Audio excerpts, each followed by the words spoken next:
Artificial intelligence, solar-powered cameras and special ambassadors are the latest initiatives to encourage responsible camping this summer. Tourism Minister Kelvin Davis announced the new initiatives today in a bid to help councils and communities better manage the upcoming surge in visitors.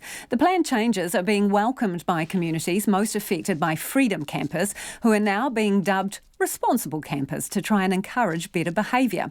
Tourism reporter Tess Brunton has more. Kaikoura District Councillor Neil Pavlicek says freedom camping has copped a bit of a reputation in the seaside settlement. It was everywhere, but what happened is we had certain areas get overpopulated where we had stuff on the beach and all that, which some areas we had to close down because I think it was litter everywhere, bad behaviour really.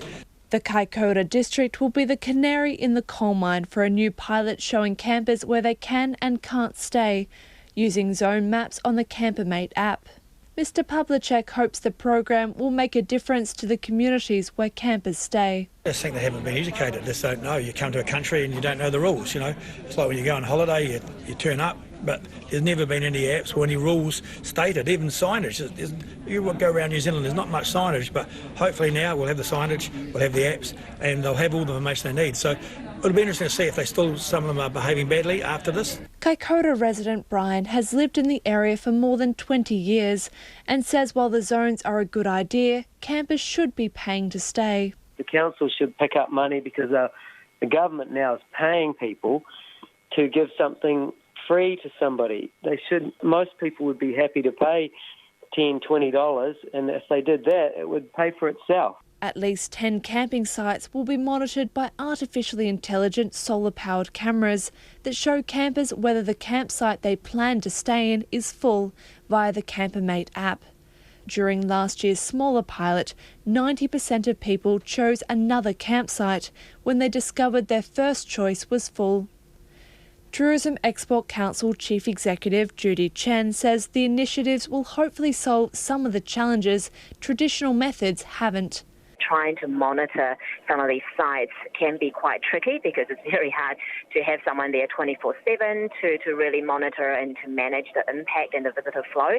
So using technology to obviously assist and hopefully reduce some of the negative impact of these type of travellers is definitely a plus. Regional Tourism New Zealand Executive Officer Charlie Ives says it's the right time to embrace new technology. I think we need to look at how users or how freedom campers are using technology, and I think there's been growing use of various apps that are out there in the marketplace.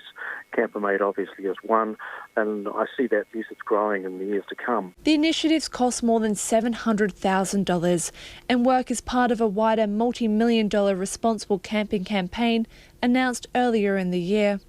Tourism Minister Kelvin Davis says $150,000 will go towards researching campers this summer. It's difficult to make informed decisions if you don't have the information and the data, so that's why I'm very pleased to be able to do the research on the habits and the needs of our visitors, and then we can really target funding in future years to making sure that the money goes to the right place, that we're addressing the right needs, that we're making sure that our visitors have the best experience possible. The other initiatives include a new app for camping ambassadors to provide advice to campers, more funding for a Tourism New Zealand education campaign first launched last year, and free access to the standard for self-contained vehicles, which currently costs $70.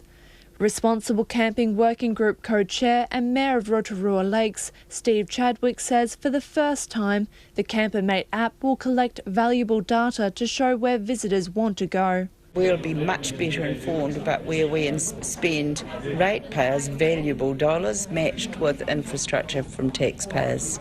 Kelvin Davis says if the initiatives are successful, they may be rolled out across the country. For Checkpoint, Tess Brunton, TNA.